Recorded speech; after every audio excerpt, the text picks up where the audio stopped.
உங்க கட்சியின் பொதுச் செயலாளர், உங்களுடைய முகம், உங்களுடைய அதிமுகவின் தலைவர் திரு எடப்பாடி பழனிசாமி நல்லவரா? கெட்டவரா சார்? நல்லவர்.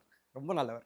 எல்லாரும் போறாங்களே சார். எல்லாம் போயிட்டு வாங்கன்னு அனுப்பி விடுறாரு. யாரையும் கூப்பிட்டு உட்கார வச்சு பேச மாட்டேன்றாரு. இல்ல ஒரு சில பேர் ஜீரணிக்க முடியாம அவருடைய வளர்ச்சிய பொறுக்காம, ம், அ அவரு ஏன்னா அவங்களோட மூத்தவங்க இருக்கலாம். ம்.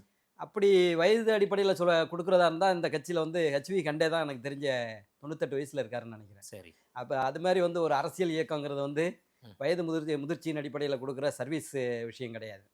அரசு பணியில தான் சர்வீஸுக்கு படி யார் அதிக அக்கவுண்ட்ல வர்றாங்களோ குடுப்பாங்க. அதனால அந்த இது வந்து இதில கிடையாது. ம். அந்த வயது முதிர்ச்சியின் அடிப்படையிலயும் இவருடைய வளர்ச்சியை பொறுக்காமலும், நான் என்ன சொல்றேன், 1000 விஷயங்கள் இருந்தாலும், ஒரு இயக்கத்தினுடைய பொதுச் செயலாளராக ஒருத்தர் வந்துட்டார்னா, ம். அவர் என்ன சொல்றாங்களோ, அவர்கள் இட்ட பணியை அவர் காலால் இட்ட பணியை தலையால் செய்ய வேண்டியது தான் நம்மளுடைய வேலை. ம். அதைத் தவிர வேறு எந்த வேலையும் கிடையாது. அதுதான் இயக்கம். அதுதான் கழகம். கருத்து கூறலாம்ல. சஜஷன் சொல்லலாம்ல. சஜஷன் இங்கெல்லாம் நாம இதெல்லாம் மாத்துனா கொஞ்சம் சரியாகும்னு சொல்றத கேட்கலாம்ல. நிச்சயமா சொல்லலாம். ஆ. அத நீங்க இன்னர் சர்க்கிள் மீட்டிங்ல தான் சொல்லணும். உங்களுக்குன்னு பொதுக்குழு இருக்கு, செயற்குழு இருக்கு, மாவட்ட செயலாளர் கூட்டம் இருக்கு.